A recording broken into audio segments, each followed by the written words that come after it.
गंधर्वाद की इस कक्षा में आप सभी का हार्दिक स्वागत है। पूर्व कक्षा में हमने देखा था कि इच्छा से आत्मा की सिद्धि की थी कि इच्छा किसमें होती है। तो सर्वप्रथम महाराज साहब ने बताया कि इच्छा किसमें होती है, इच्छा का कारक कौन है, इच्छा का जनक कौन है और इच्छा कैसे उत्पन्न होती है। तो इन सभी प्रश्नों का उत्तर ये आया था कि आत्मा ही इच्छा का जनक है और आत्मा के अंदर ही इच्छा उत्पन्न होती है। अर्थात अगर शरीर से आत्मा निकल जाती है तो शरीर के अंदर कोई इच्छा उत्पन्न होने वाली नहीं है। एकमात्र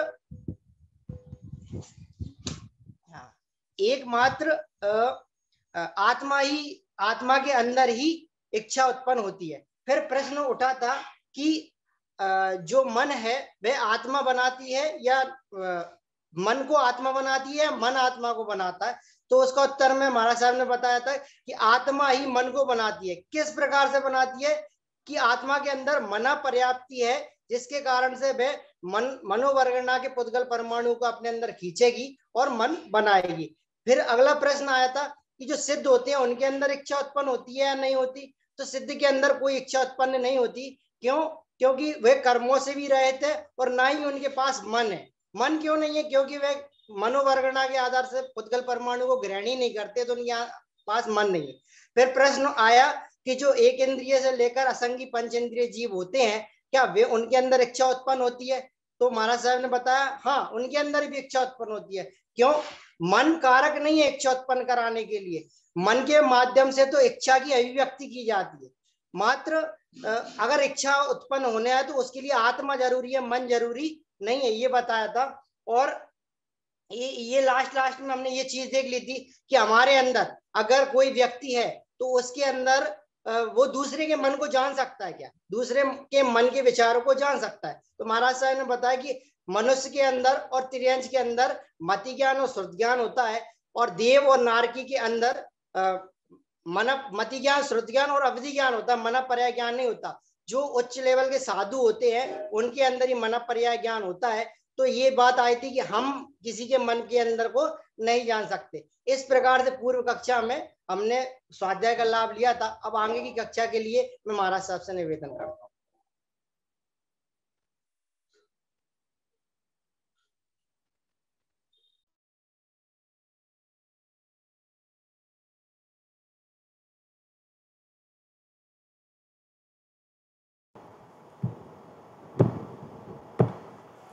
देखिए, थोड़ी बहुत विचारना आज हम कर रहे हैं। आपको लगेगा कि पहले की गई है, ऐसी होगी बात थोड़ी सी, लेकिन कुछ विशेष विचारना भी करनी है। जैसा कि हमने समझ लिया है, संसार संपूर्ण जो है वह द्रव्य गुण पर्यायात्मक है। तो स्वरूप तो द्रव्य गुण पर्यायात्मक है, लेकिन समूचे संसार की सारी व्यवस्था जो चलनी है वो किस तरह से चलेगी साहब? तो एकमात्र उसमें सबसे कारक भूत तत्व जो है वो ऐसा द्रव्य है कि जिसके बिना संसार चल ही नहीं सकता है। संसार की कोई व्यवस्था नहीं चलेगी, सर्वथा बिल्कुल स्टैंड स्टिल हो जाएगा, कुछ भी नहीं चल सकता है साहब। इसलिए हम यहाँ पर ये सोच रहे हैं कि संपूर्ण जगत के अंदर, संपूर्ण लोक के अंदर जो है एक ऐसा सक्रिय द्रव्य, क्या ऐसा क्रियाशील द्रव्य जो है वो एक चेतन आत्मा ऐसा है कि जिसके आधार पर सारी व्यवस्था चल रही है साहब। अब ये व्यवस्था कैसे चलेगी, किस तरह से चलेगी? और न हो तो व्यवस्था चल ही नहीं सकती है साहब। यहाँ पर आप ये देखिए कि एक केंद्रीभूत आत्म द्रव्य को न स्वीकारा जाए, न माना जाए तो संपूर्ण जगत की व्यवस्था चल ही नहीं पाएगी, कुछ भी नहीं हो पाएगा, ऐसी परिस्थिति निर्माण हो जाएगी। तो इसलिए बहुत अनिवार्यता आ गई है। अब कैसे समझें? अब आपने ध्यान दिया है कि पहले पंचास्ति कायात्मक 5 द्रव्यों के अंदर आकाश धर्मास्ति का या धर्मास्ति का, अब ये तो स्थिर स्थायी है, सक्रिय द्रव्य नहीं है, इनको अपनी तरफ से कोई क्रिया करनी नहीं है। अब क्रिया करने वाले द्रव्यों के अंदर 2 ही द्रव्य बच रहे हैं, एक पुद्गल है और एक चेतन आत्मा है। और इंद्रभूति गौतम आत्मा का निषेध कर रहे हैं, आत्मा के अस्तित्व का ही निषेध कर रहे हैं। उनके ही दूसरे भाई जो है वो है वायुभूति साहब, वो कह रहे कि मैं तो शरीर को ही आत्मा मान रहा हूं। अब आप 2 मिनट के लिए शांति से सोचिए, इंद्रभूति गौतम के कहने के मुताबिक अगर जगत में कोई आत्मा जैसी वस्तु हो ही नहीं तो चल सकता है? संपूर्ण जगत की व्यवस्था कैसे चलेगी?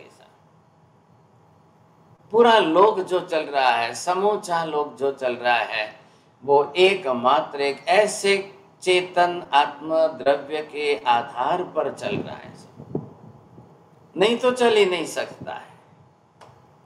द्रव्य स्वरूप में चेतन आत्मा एक ऐसा द्रव्य है, वही पर्याय धारण कर रहा है और उसी की पर्याय के कारण संपूर्ण व्यवस्था जगत की चल रही है।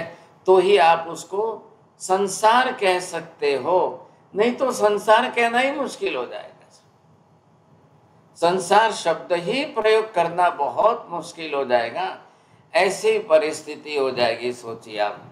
तो यहाँ पर जो है अब ऐसे द्रव्य को स्वीकारना कि नहीं स्वीकारना, अब संसार की समस्त पर्यायों को धारण करना वो कौन करेगा साहब? मेहता जी थोड़ा 2 बार ध्यान देना बात में।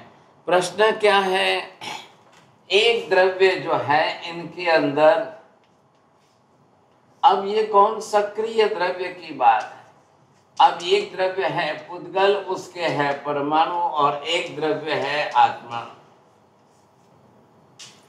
हाँ जी, दोनों ही सक्रिय द्रव्य है। अब इन दोनों द्रव्यों के बीच में अगर आप ये देखा जाए, इन दोनों की पर्याय जो हो रही है, अब इन पर्यायों के अंदर उत्पाद व्यय से ही परिवर्तन होना है।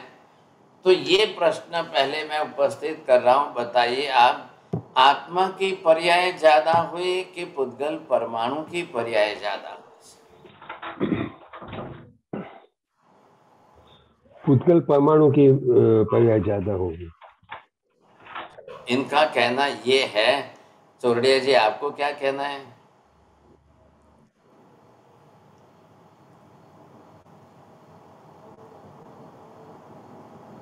हाँ, मेरा भी वही कहना, पुद्गल परमाणु की पर्याय ज्यादा होगी।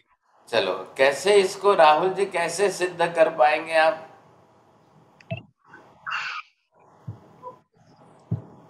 सिद्ध नहीं कर पाएंगे सर। क्यों? इन्होंने ज्यादा कहा है कि पुद्गल की पर्याय ज्यादा हुई, आत्मा की पर्याय जो है। अब इनके अंदर आपको ये देखना है, ये बताइए मेहता जी, पुद्गल की जितनी पर्याय हुई वो बिना आत्मा के हुई क्या? जी नहीं, बिना आत्मा के पुद्गल की पर्याय होती है, गति होती भी है। थोड़ा सोचना अच्छी तरह से, थोड़ा द्रव्यान योग का ही विषय आया है। अब बिना आत्मा के भी पुद्गल की पर्याय तो होनी है, कोई ना नहीं है, लेकिन वो कौन सी है? अष्ट महावर्गणाओं की, बरोबर है। लेकिन अब बिना आत्मा के पुद्गल के अष्ट महावर्गणाओं के सिवाय की दूसरी जितनी पर्याय हैं, उसमें आत्मा का सक्रियता, आत्मा की क्रियाशीलता, आत्मा का कार्य करना बहुत अनिवार्य हो गया। ये पृथ्वी, पानी, अग्नि, वायु, वनस्पति, जिसको आप लोगों ने प्रकृति नाम दे दिया है, पंच महाभूत भी नाम दे दिया, लेकिन ये जड़ पदार्थ नहीं है। दुनिया के सभी धर्म, दुनिया के सभी दर्शन, पृथ्वी, पानी, अग्नि, वायु, वनस्पति में कोई जीव आत्मा मानने को तैयार नहीं है। एकमात्र जैन धर्म ने, महावीर स्वामी ने पृथ्वी में जीव, पानी में जीव, अग्नि में जीव, वायु में जीव, वनस्पति काय में जीव, सबके अंदर जीवात्मा माना। बिना उसके ये बन ही नहीं सकता। इसलिए इसके साथ में क्या शब्द जोड़ा है, ये पृथ्वी काय। अब ये शब्द इसके साथ में जोड़ दिया है साहब। अब सबको काय शब्द दिया और उसके अंदर आगे उसका नाम लगा दिया। ये अब काय ये शब्द दिया है, अब तेऊ काय ये शब्द इसके साथ जुड़ा है, ये वायु काय शब्द जोड़ा है, ये वनस्पति काय शब्द है और सबके साथ काय शब्द जुड़ा है, सबके साथ। अब ये काय शब्द किसका बना है, कैसे बना है? जीव आत्मा ने पुद्गल परमाणु ग्रहण करके जो शरीर बनाया उसके लिए काय शब्द। नहीं तो शब्द काय शब्द नहीं आता। आत्मा अपनी जितनी पर्याय करेगा पुद्गल के बिना नहीं करेगा। पुद्गल संग के बिना आत्मा की पर्याय नहीं होगी। हाँ, पुद्गल की पर्याय आत्मा के बिना हो सकती है, आत्मा की पर्याय पुद्गल के बिना नहीं होगी। बोलिए, बात सही लग रही है, गलत लग रही है? गैलरा जी, आपको क्या लग रहा है? बोलिए। सही लग रही है महाराज साहब। क्यों? आत्मा पुद्गल पर्याय आत्मा के बगैर हो ही नहीं सकती। जीव आत्मा के पुद्गल परमाणु लेकर शरीर धारण करता है। हाँ, अब आत्मा को अगर देखिए, नियम, पहला नियम क्या है? आत्मा को संसार में रहना है तो शरीर के बिना रह नहीं सकती। ये ऐसा फिक्स नियम हो गया। चौड़िया जी, आप इसको मार्बल के, आपके घर में मार्बल हो ना तो दीवार पर लिख के रखना, मतलब नॉट चेंजेबल। ये जिसको बोलते हैं शाश्वत सिद्धांत, त्रिकाल नित्य सिद्धांत। संसार में रहना है आत्मा को तो बिना पुद्गल संग के, बिना शरीर के रह नहीं सकती। नंबर 2, शरीर बनाना है तो पुद्गल के परमाणु लेकर ही शरीर बनाना है। अब औदारिक बनाए या वैक्रिय बनाए, दोनों ही पुद्गल परमाणु की वर्गणाएं हैं। तो पुद्गल द्रव्य तो हुआ, पुद्गल के परमाणु हैं, परमाणुओं का समूह बना है, समूह से वर्गणा तैयार हुई, उन वर्गणा को जीव को लेकर के शरीर बना। थोड़ा सोचना, अगर जीवात्मा न हो तो ये अलग अलग प्रकार के शरीर बन सकते हैं क्या? अरे ना, बात थोड़ी ख्याल में लीजिए। मैं ये कह रहा हूं यहां पर कि अगर हम मान लो कि एक ऐसा खेत तैयार करते हैं, अब इस खेत के अंदर ये नीम लगाया, आंवला लगाया, मिर्ची लगाया, गन्ना लगाया, फिर ये मीठा नीम लगाया है, ये मैंगो लगाया है। अब ये सब अलग अलग वृक्ष लगाए हैं। इधर देखिए आप, एक खेत के अंदर ये अलग अलग वृक्ष लगाए। आंवला खट्टा क्यों हुआ, नीम कड़वा क्यों हुआ, गन्ना मीठा क्यों हुआ, नींबू खट्टा कैसे हुआ साहब, मैंगो कैसा हुआ? अब ये अलग अलग क्यों हुए? सबने पुद्गल परमाणु लिए, सबके औदारिक वर्गणा के ही पुद्गल परमाणु है, कोई फर्क नहीं है, किसी में कोई फर्क नहीं है। आ रहा है ना ख्याल में आपको? सबके पास वर्ण, गंध, रस, स्पर्श, 4 ही वस्तु पुद्गल द्रव्य के गुणधर्म वाली है। क्योंकि पुद्गल में है ही 4 चीज, वर्ण, गंध, रस, स्पर्श, उसके सिवाय कुछ है ही नहीं। तो एक खेत के अंदर, हम एक ही खेत की बात कर रहे हैं, एक खेत में 50 वृक्ष लगे हैं और 50 के सबके अपने गुणधर्म अलग है। ये अरंडी का कैस्टर ऑयल का पेड़ है, उसके ऊपर उस कैस्टर ऑयल के सीड में ऑयल भरा हुआ है। ये गन्ने का है तो इसके अंदर जूस भरा हुआ है और वो भी जूस मीठा है। ये आंवले का है तो उसमें खट्टापन है, ये नींबू का है तो खट्टापन है। लेकिन आंवले से नींबू के खट्टेपन में कितना अंतर है और नींबू के खट्टेपन से इमली के खट्टेपन में कितना अंतर है, फिर उससे जो है ऑरेंज के खट्टेपन में कितना फर्क है। कांति भाई, તમે બધાના ખાટાપણાનું અંતર પ્રમાણમાં ડિગ્રીમાં જુદું જુદું શોધી આપશો?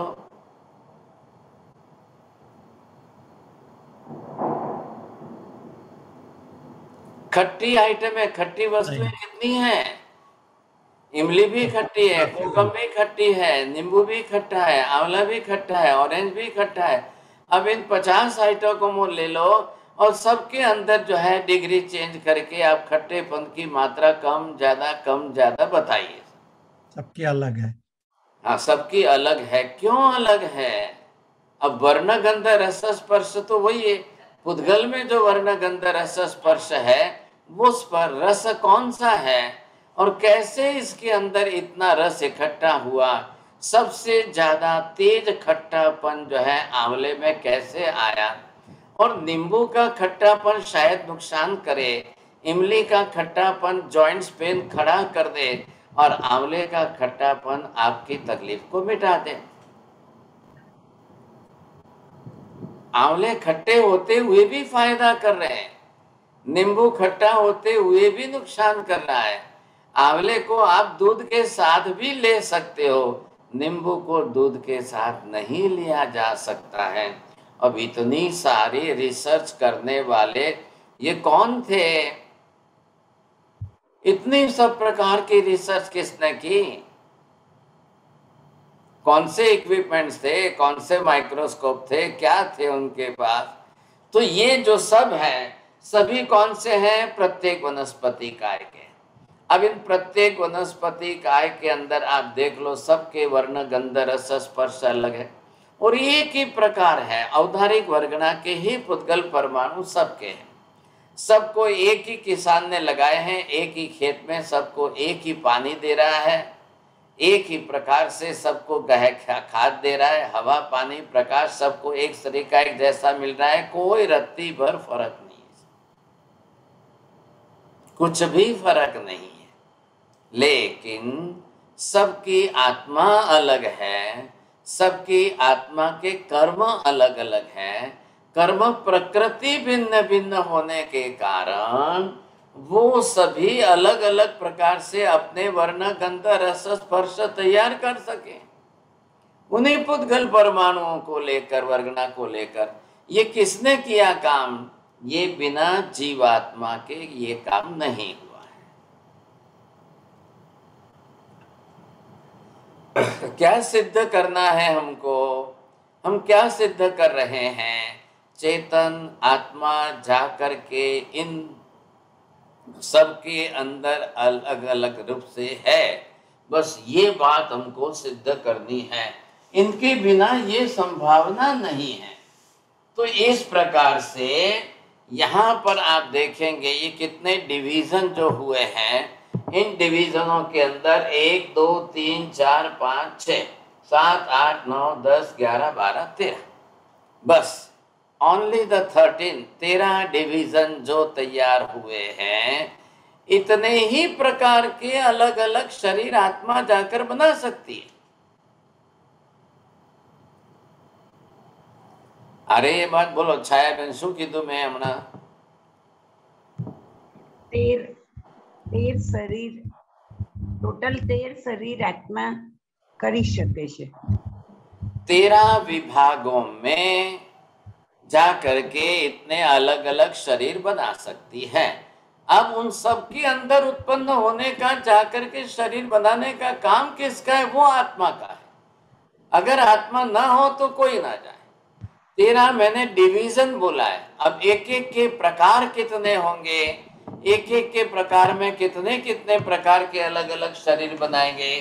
तो पृथ्वी काय में जाएंगे तो 7 लाख प्रकार के शरीर बनाएंगे। अब काय में जाकर के 7 लाख प्रकार के शरीर बनाएंगे।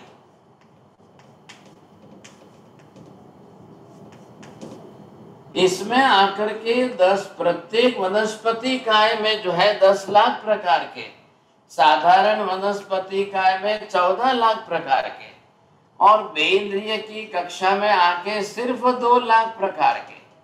इधर आप देखेंगे तेंद्रिय की पर्याय में आकर के ये जो है 2 लाख प्रकार के शरीर बनाएंगे।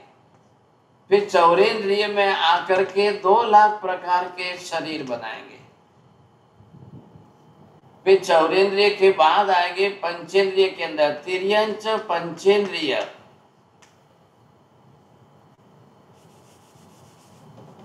ये 4 लाख देवता के अंदर जाकर के 4 लाख प्रकार से, फिर ये इसमें जाएंगे नारकी के अंदर जाकर के फिर 4 लाख प्रकार से, फिर तिर्यंच पंचेंद्रिय में जाकर के फिर 4 लाख प्रकार से।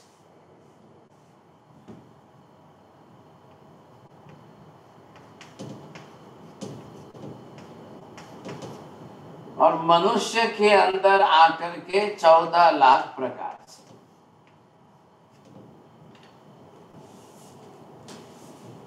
हाँ, सब देख लीजिए, आप सबको बरोबर स्पष्ट ख्याल आ गया। अब इसके अंदर जिस तरह से आकर के अलग अलग तरीके से शरीर जो बनाना है, तो ये तो बात आप पहले भी समझ चुके हैं। आत्मा के सिवाय शरीर कोई बना ही नहीं सकता है। अब चाहे वो किसी भी अवस्था में किसी भी प्रकार का कैसा भी शरीर बनाए, जीवात्मा नहीं आएगी तो शरीर नहीं बनेगा।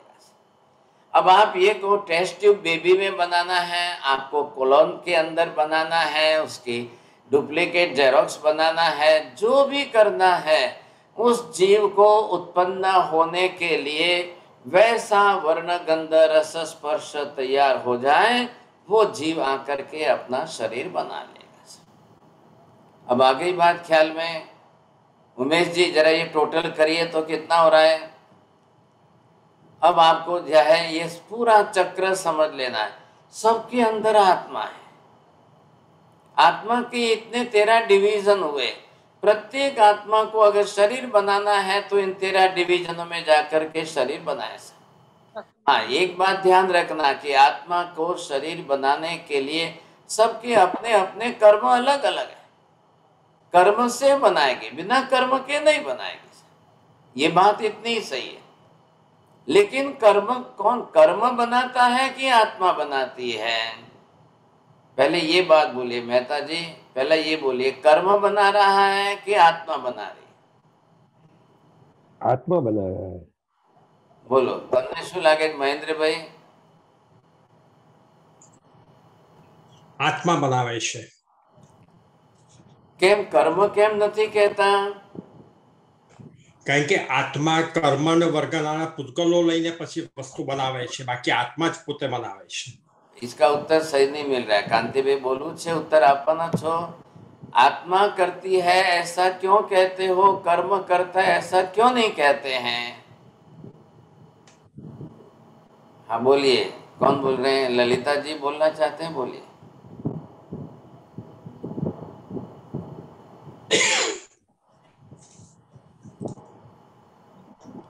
चलो, इनका नहीं हो रहा है म्यूट। नहीं। बोलो, जल्दी बोलो, बोलना है तो। इतना टाइम तो नहीं लगना।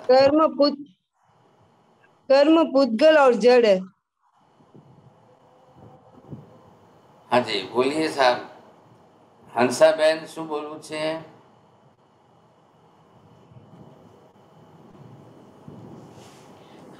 आत्मा सक्रिय द्रव्य से અને કર્મ તે પૂતગલના બનેલા નિષ્ક્રિય દ્રવ્ય છે, એટલે કોઈ પણ ક્રિયાનો કરતા આત્મા જ હોય, ક્રિયા કરનાર આત્મા જ હોય।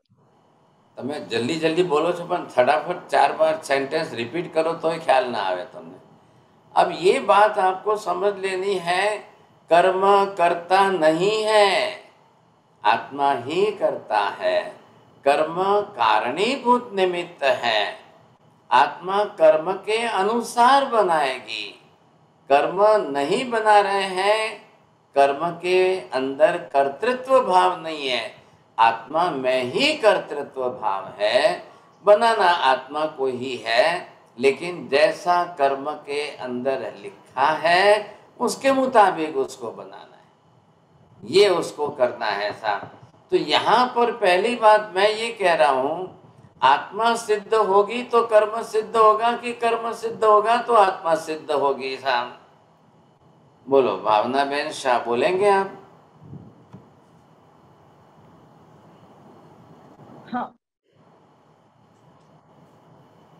आत्मा के अंदर सर जी एक मिनट, क्वेश्चन क्या था?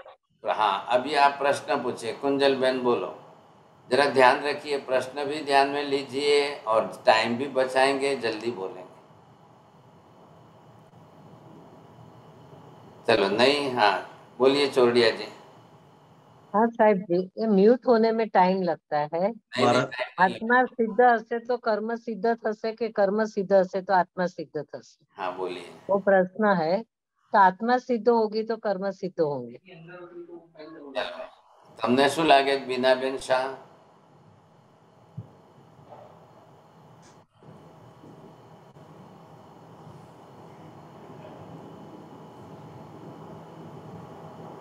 નથી બોલવું? ચલો અમનજી સાહેબજી, આત્મા સિદ્ધ થશે તો કર્મ સિદ્ધ થશે, કારણ કે આત્મા કરતા છે, કર્મ નિષ્ક્રિય છે।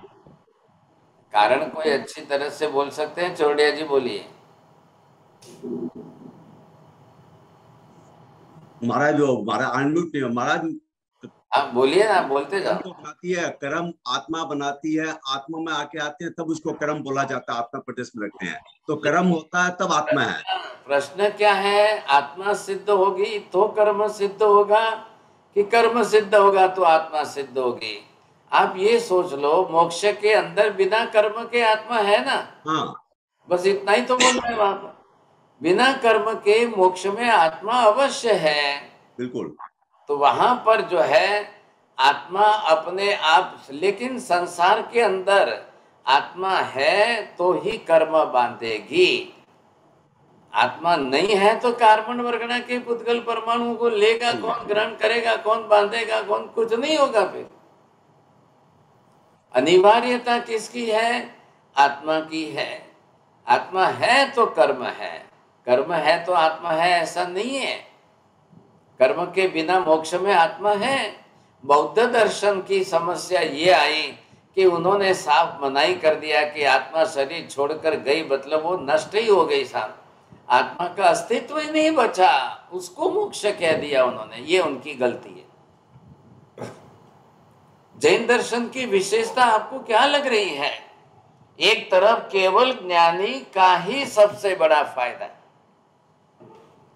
कि परमात्मा केवल ज्ञानी है और केवल ज्ञान से त्रैकालिक जो स्वरूप उन्होंने देखा जाना है, इसलिए केवल ज्ञानी के वचन में रत्ती भर भी गलती नहीं दिखाई दे रही है। जो सामंजस्य है, सुंदर सुव्यवस्थित पना जो है, एक एक सिद्धांत का अंतिम चरम यथार्थ शाश्वतता का जो स्वरूप है, उसी का आधार केवल ज्ञान, केवल दर्शन है। हम परम सौभाग्यशाली है, अनेक जन्मों की नहीं, अगणित असंख्य जन्मों की संचित पुण्य के आधार पर ऐसे सर्वज्ञ केवल ज्ञानी परमात्मा हमको भगवान के रूप में मिले। जिनको भी भगवान के वचन पर श्रद्धा नहीं आती हो, जिनको भी भगवान के विषय में श्रद्धा नहीं बैठती हो, वो इन जगत की सारी व्यवस्था, सारे सिद्धांत, शाश्वत सिद्धांत, त्रैकालिक जो है नित्य शाश्वत सिद्धांतों को समझ करके परमात्मा को याद करें और एक एक सिद्धांत जानकर परमात्मा को अगणित नमस्कार करें, तो हमारा मिथ्यात्व मोहनीय का कर्म क्षय होता है। क्या है? भगवान को और किसी रूप में न देखो, किसी रूप में न जान पाओ। देखो, महावीर स्वामी कोई मोक्ष में से वापिस आकर के तो आपको कहने वाले नहीं है कि मैं भगवान हूं। कोई सिमंदर स्वामी महाविदेश से यहां आकर के तो आपको कहने वाले नहीं है कि मैं भगवान हूं। और हमने जो क्लास चालू की है गुरु शुक्र 2 दिन की, जो देवचंद्र 24 की, उसके अंदर तो यही तो देवचंद्र जी बड़ा सिद्धांत और तत्व भर रहे हैं। हे भगवान, मैं आपको इसलिए भगवान मानता हूं कि ऐसे अंतिम कक्षा के शाश्वत सिद्धांतों की प्रतिपादना आप कर रहे हो। ऐसे द्रव्य गुण पर्याय का स्वरूप आप प्रकट कर रहे हो, पदार्थों का ऐसा शाश्वत स्वरूप आप प्रकट कर रहे हो, उत्पाद व द्रव्य की व्यवस्था आप प्रकट करके कह रहे हो। एक एक बात में पदार्थ की व्यवस्था और द्रव्य स्वरूप, गुण स्वरूप, पर्याय स्वरूप, सिद्धांत स्वरूप, इतनी सी बात को लेकर के देवचंद्र जी महाराज ने 24 स्तवन बनाए और प्रत्येक स्तवन में ये कहकर परमात्मा को नमस्कार कर रहे हैं। कितनी बड़ी बात है, सोचिए। एक भी 24 में से एक भी स्तवन में भगवान की कोई दूसरी माइथोलॉजिकल या चमत्कार की बातें या अपने सुख दुख के स्वार्थ की बात कहीं कुछ भी नहीं कर रहे। तो यहां पर आप जो अब देख रहे हो, ये गणित आप जो समझ रहे हो, अब ये चेतन आत्मा को अपने कर्मानुसार संसार में रहने के लिए 13 डिवीजन के अंदर उसको जाकर के शरीर बनाना है। अब ये शरीर रचना करने के लिए है, क्योंकि संसार में आत्मा बिना शरीर के रह ही नहीं सकती है। शरीर अनिवार्य हो गया। अब शरीर अनिवार्य है, करता तो आत्मा ही है। प्रत्येक बार में शरीर बनाने वाला तो आत्मा ही है। ये आप भी सीख गए हो कि शरीर आत्मा को नहीं बनाता है, लेकिन प्रत्येक शरीर आत्मा के बिना बन ही नहीं सकता है। पहले ये शब्द आपको बोलने पड़ेंगे, समझ गए आप? सुरेश भाई शाह बोलेंगे ये शब्द? नहीं? चलो काश्मीरा बेन बोलो, खाली रिपीट करना है। हाँ, શરીર આત્માને નથી બનાવતી, આત્મા શરીરને બનાવે છે। संसार का एक भी शरीर, ध्यान से सुनिए, संसार का एक भी शरीर, चींटी मकोड़े से लेकर मच्छरों तक की बात है, जो भी mosquitoes, any type of mosquitoes कोई भी है, वो सब आत्मा को ही बनाना है। मॉस्किटो किसमें है? चौरेंद्र में। अब चौरेंद्र में जितने मच्छर आए, अब आप दुनिया के अंदर जाकर के मच्छरों की जात पहचानो, कितनी जात के मच्छर हैं, किस किस जात के मच्छर है, कैसे कैसे क्वालिटी के मच्छर हैं साथ। तो वो सारे ही मच्छर जो जितने भी प्रकार के हैं, वो सब चौरेंद्रिय में आएंगे। क्या लाएंगे? तो चौरेंद्रिय के अंदर यहाँ 2 लाख की उनकी उत्पत्ति योनि है, उनके अंदर आकर उनको जन्म लेना है। 2 लाख प्रकार से अलग अलग टाइप के आपको चौरेंद्रिय के जीव मिलेंगे। वो वर्ण गंध रस स्पर्श के भेद से, और जीव उनके हैं, उनके कर्म उस प्रकार के हैं। मैंने यहाँ पर लिखा है 10 लाख प्रत्येक वनस्पति काय। अब प्रत्येक वनस्पति काय के डिवीजन जितने हो गए, अब आप ये बताएंगे कि इस संसार के अंदर मैंगो की कितनी जात है?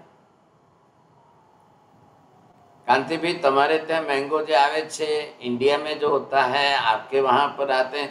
अब दुनिया भर के मैंगो की कितनी जात आप तपास कर लो। दुनिया भर के अंदर पैरोट की कितनी जात है, वो आप तपास कर लो। पूरी दुनिया में चींटी मकोड़े कितनी जात के हैं, वो तपास कर लो। तो ये सारा जो भी कुछ खेल आएगा, वो सारा संपूर्ण जो है, वो इस हिसाब से, कर्म के गणित के हिसाब से, अब ये 84 लाख के सिवाय दूसरा फिगर आ ही नहीं सकता है। आ गई बात ख्याल में आपको? अब ये जो 84 लाख का फिगर है, ये त्रिकाल नित्य शाश्वत फिगर है। ध्यान दीजिए आप, कोई किसी में से नहीं बना है। ये डार्विन का पागलपन है कि उसने बंदर में से मनुष्य बना दिया, बंदर में से मनुष्य बनता है। कोई पॉसिबिलिटी नहीं है। मनुष्य योनि में ही आकर मनुष्य शरीर बन सकता है। तिर्यंश योनि में आकर मनुष्य कभी नहीं बन सकता है, और मनुष्य योनि में आकर कोई तिर्यंश नहीं बन सकता है। ये परमानेंट प्रिंसिपल हो गए, सब शाश्वत सिद्धांत हो गए। कोई आज दुनिया के अंदर साइंटिस्ट लोग जो है हजारों प्रकार के एक्सपेरिमेंट्स करते हैं, वो करते हैं, समझे कि नहीं? और दूसरा यहाँ पर क्या कहा, ये 84 लाख जीव योनि किसकी है? सजीव शरीर की है। थोड़ा ध्यान से समझना, जब तक उस शरीर में वो चेतन आत्मा जीवंत है वहां तक ही संभव है, तो ही उसकी योनि में कोई आएगा, तो ही जन्मेगा, जन्म लेगा, नहीं तो नहीं होगा। कोई अगर मर गया तो मरने के बाद अगर जो है उसमें आप कहो कि वापिस दूसरा वैसा पैदा हो, तो नहीं होगा। सबकी पूरे संसार की ये व्यवस्था है, ध्यान रखना। अगर वो जीवंत है, क्योंकि जो जिस शरीर में जाकर जैसा शरीर धारण किया, उसके उस शरीर में उसकी उत्पत्ति योनि वैसी ही सचित्त होनी चाहिए। उसी में जाकर के दूसरा जीव उत्पन्न होगा। वो योनि किस लिए है कि same to same Xerox replica बनाने के लिए उसकी योनि है, नहीं तो उत्पन्न ही नहीं हो सकेगा। कोई भी हो दुनिया के अंदर, कोई भी। तो यहां पर ये जो विभाग किया, इसके अंदर केंद्र में चेतन आत्मा है, वो जा रही है। अब उसको कर्म है यहां से मर के इसको इसमें जाना है। अग्नि काय में से वायु काय नहीं बनेगा। अग्नि काय का जीव मरेगा, उसके कर्म बांधेगा, तो जाकर वायु काय में हवा के जैसा शरीर बनाकर पैदा होगा। हवा में से वो जाकर के मरेगा, वो जाकर पृथ्वी काय में जन्म ले, वो पत्थर बन सकता है, मिट्टी बन सकता है, हीरा मोती बन सकता है, नहीं तो नहीं बनेगा। एक पृथ्वी काय के अंदर 7 लाख प्रजातियां अलग अलग है। कोई आप हिसाब कर सकते हो? 7 लाख प्रकार के पानी का हिसाब आप कर सकते हो अलग अलग? कैसे करेंगे आप? 7 लाख प्रकार के पानी अलग अलग कैसे करेंगे आप? ये महावीर स्वामी ने केवल ज्ञान से प्रकार अलग अलग बताए। अब आप सोच लो, हमारा तो दिमाग काम नहीं करेगा।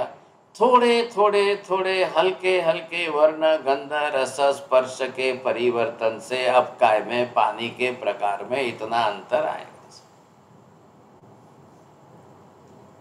सब जगह वहां का पानी एक सरीका नहीं है।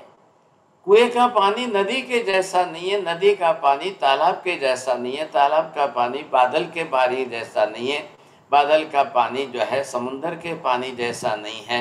सब जगह पर कितना फर्क है, कैसा फर्क है वर्ण गंध रस स्पर्श में, कितने प्रकार में फर्क है, ये समझेंगे तब आंख खुलेगी हमारी। और ये सब किसको करना है? एकमात्र आत्मा को करना है। तो नियम क्या हुआ? आत्मा को शरीर बनाना है, वो अपने कर्मानुसार इन 13 डिवीजन में से किसी भी उत्पत्ति योनि में पहले आत्मा को प्रवेश करना है। अब वो जाकर के वहां पर वैसा शरीर बना सकते। आत्मा अपने कर्मानुसार वो नहीं जाएगी तो वैसा शरीर बन ही नहीं सकता है। उसको जाना जरूरी है, आत्मा को पहले प्रवेश करना अनिवार्य है। अब संसार है, संसार के अंदर मनुष्य स्त्री पुरुष तो शरीर संबंध रोध करते रहेंगे। जब तक कोई चेतन आत्मा जीवात्मा आके प्रवेश नहीं करेगी वहां तक गर्भधारणा नहीं होगी। कोई पशु पक्षी करे, कोई कुत्ते बिल्ली करे, कोई भी करे, जब तक जीवात्मा आकर के उनके शरीर में प्रवेश नहीं, उस योनि में प्रवेश नहीं करेगी, वहां तक वैसा शरीर नहीं बन सकता। हमको क्या दिखाई दे रहा है? पानी। पानी आपको जो दिखाई दे रहा है, जिस तरह से अब हम केवल ज्ञानी परमात्मा को पूछे कि हे भगवान, प्रतिदिन नहीं प्रति क्षण कितने आत्मा, कितने जीव पानी में आकर पैदा हो रहे हैं, कितने आत्मा पानी में से मर के जा रहे हैं। अब इसका हिसाब कैसे निकालना? अब ये केवल दर्शन का विषय है, केवल दर्शन से ही वो जान सकेंगे, दूसरा विकल्प नहीं है। अब ये केवल दर्शन, केवल ज्ञान, केवल दर्शन के सिवाय जगत का कोई भी नहीं देख सकता है, कोई भी नहीं जान सकता है। और केवल ज्ञानी को, केवल दर्शनी को, अनंत जीवों का एक साथ में सब दिख रहा है। कितना बड़ा समुद्र है, समुद्र का प्रमाण कितना बड़ा है। अब रोज के कितने जीव जन्मेंगे पानी में, रोज के कितने जीव मरेंगे, प्रमाण कितना बड़ा है इसका। आखिर बादल कहां से बन रहे हैं, बादल में पानी कहां से आ रहा है। सभी बादलों में पानी नहीं होता है, लेकिन पानी वाले बादलों में ही विशेष रूप से पानी कहां से आ रहा है। समुद्र के अंदर के अपकाय के जीव मृत्यु पाकर मर करके बाद में वो जा करके अब दूसरा रूप जो है उत्पन्न होंगे, तब बादलों के रूप में उत्पन्न होंगे। अब ये जो है इतने जीव जाकर उत्पन्न होना, अब इसमें हम आत्मा न माने तो ये व्यवस्था कैसे बैठेगी। थोड़ा ध्यान से समझिए। 84 लाख योनियों का ये फिगर परमानेंट है, शाश्वत है। आज डायनासोर हमको यहाँ नहीं दिख रहे हैं तो दूसरी दुनिया में है। ढाई द्वीप के बाहर की दुनिया में डायनासोर से भी 10 गुने बड़े बड़े प्राणी हैं। जो आगम शास्त्रों में वर्णन मिल रहा है कि ढाई द्वीप के बाहर के क्षेत्रों में वहां पर जाकर पक्षियों को देखो तो 1-1, 2-2, 4-4 मील तक उनकी जो है पंख फैले हुए हैं। वो उनके पंख 1-1, 2-2, 4-4 मील तक फैले हुए। मैं मील बोलूं कि किलोमीटर बोलूं, आप समझ तो सकते हो ना। और ऐसे ऐसे पक्षी है कि वो अपने 2-4 किलोमीटर की लंबी पांखों को वापस फोल्ड कर ही नहीं सकते हैं। दोनों प्रकार के अलग अलग है। जो अपने पंखों को फोल्ड कर सकते हैं और जो फोल्ड कर ही नहीं सकते हैं, उनको भी दोनों प्रकार अलग अलग बताए, जिनको व्यय पक्षी वगैरह ऐसे आगम शास्त्रों में नाम मिल रहा है। आगम शास्त्रों के अंदर 15वां सूत्र है, जीवाभिगम आगम जो है ये जीवों के बारे में ही वर्णन कर रहा है विशेष रूप से। अब जीवात्मा तो संसार में बिना शरीर के नहीं है, और शरीर धारण करना है तो इन 13 डिवीजनों में ही करना है। अलग अलग तरीके से शरीर धारण करके अब वो जाए जन्म ले मरे, जाए जन्म ले मरे। अब थोड़ा ध्यान से सुनना प्रश्न। अब सिमंदर स्वामी को पूछा जाए कि हे भगवान, इन 84 लाख जीव योनियों में मैंने जन्म लिए, मेरी आत्मा की बात कर रहा हूँ, मैंने भगवान कितने जन्म लिए, कितनी बार मैं इसमें गया और कितनी बार मैंने कौन कौन से जन्म लिए। अरे ये बात पहले प्रश्न समझ में आया आपको? बोलिए नरेंद्र जी, कौन सा प्रश्न, क्या समझ में आया?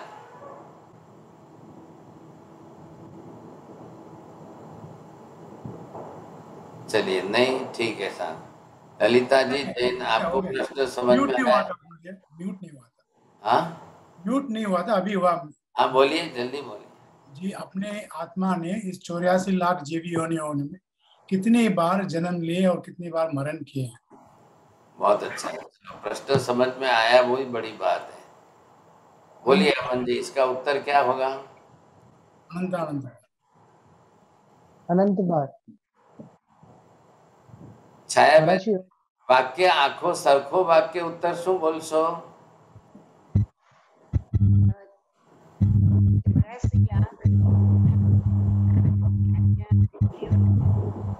चलो ठीक है, ठीक है। बोलिए राहुल जी। हाँ, 84 लाख जीवा योनि 4 गति में अनंत बार जन्म मरण किया। चलो अब आप जो है ना 27 लोगस गिनना। बोलो तृप्ति बहन, क्या उत्तर देना है? एक ही वाक्य है लेकिन सही ढंग से बोलना है। सिमंदर स्वामी कहेंगे कि 84 लाख जीवा योनि में आपने अनंत बार जन्म और मरण हुआ है आपका, अनंत बार। आप भी 27 लोगस गिनना। बोलिए अब किसको बोलना है? आप जिनको आप बोलना है तो हाथ ऊपर कर लेना जल्दी से। हाँ बोलो, आशा बेन बोलो।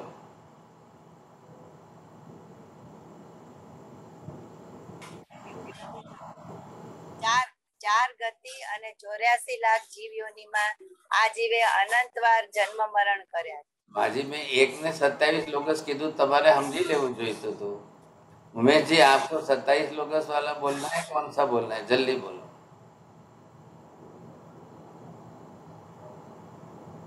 चलो मालती बहन बोलिए।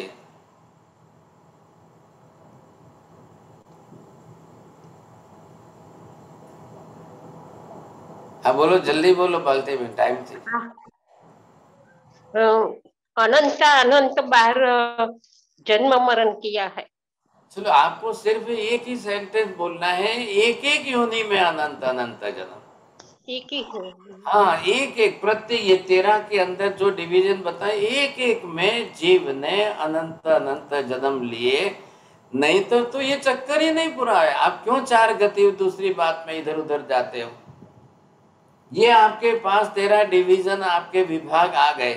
चलो मैं बोलूं, पानी में कितनी बार, अग्नि में कितनी बार, वायु में कितनी बार, चींटी मकोड़े में कितनी बार, ये अभी जो चल रहा है ना, ओमिक्रॉन और कोरोना और कोविड और ये क्या है? ये 2 लाख वाले, 2 लाख बेंद्रिय के अंदर ये जाकर के जन्म लेने वाले जीव हैं। अब उनकी संख्या कितनी है? सबकी संख्या निकालो। मैंने बात आपको की एक जीवात्मा तो संसार में है कितनी?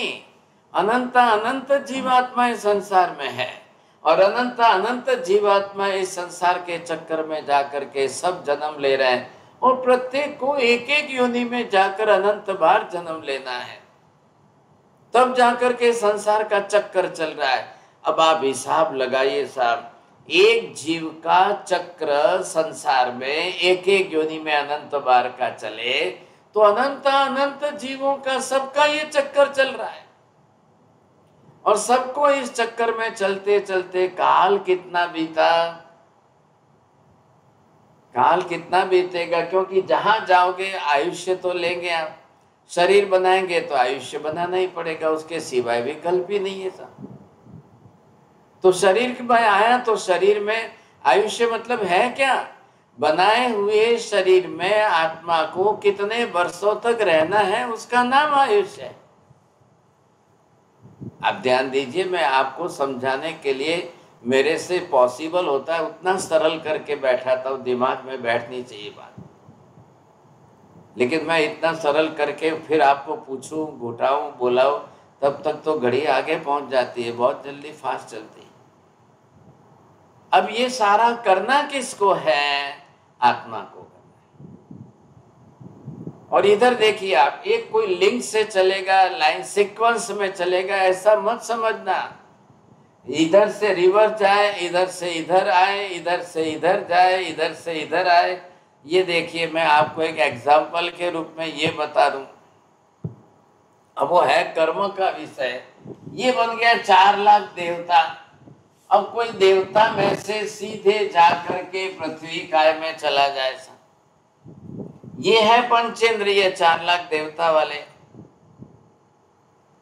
4 लाख की संख्या देवों की मत गिन लेना।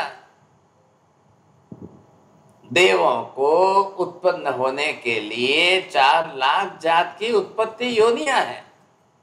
अब देवी देवता है कितने? असंख्य है। आप इधर संख्या मत गिन लेना उनकी, असंख्य देवी देवता है एट प्रेजेंट आज, और वो जाकर के इन 4 लाख जात की जो है उत्पत्ति योनियों में जन्म लेकर के दैवी शरीर, वैक्रिय शरीर बनाएंगे। ठीक इसी तरह से ये 4 लाख कौन है? नारकी। 7 नरकों के अंदर कितने जीव हैं? असंख्य जीव है, सभी पंचेंद्रिय है, लेकिन उनको उत्पन्न होने के लिए 7 लाख योनियां चाहिए, 4 लाख योनियां चाहिए। अब ये देवी देवता मर के कल जाकर पृथ्वी काय में जन्म लेकर एकेंद्रिय बने, तो ये कितना नीचे गिरा। बाकी तो हम सब जो है कर्म शास्त्र के अंदर समझेंगे।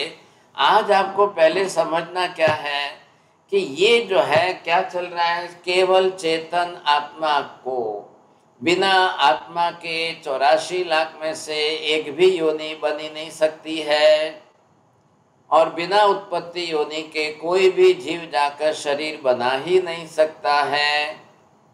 तो आत्मा के बिना ये संभव नहीं है। कर्म कारणीभूत निमित्त है, ये बात जरूर समझ लीजिए। अब समय बहुत फास्ट चल गया, घड़ी आगे चल गई साहब।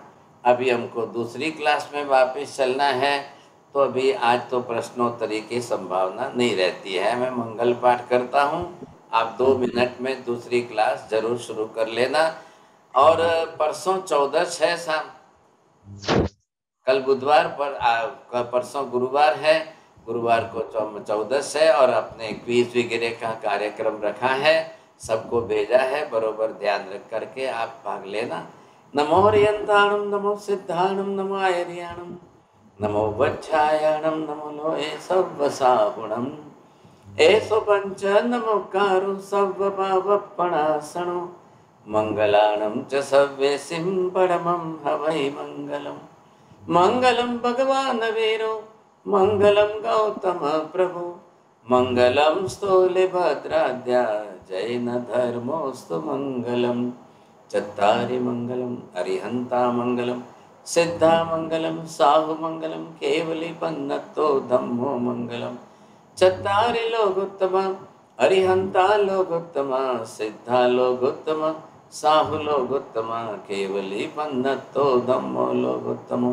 चत्तारि शरणं पवज्जामि, अरिहन्ते शरणं पवज्जामि, सिद्धे शरणं पवज्जामि, साहु शरणं पवज्जामि, केवले पन्नतं धम्मं शरणं पवज्जामि।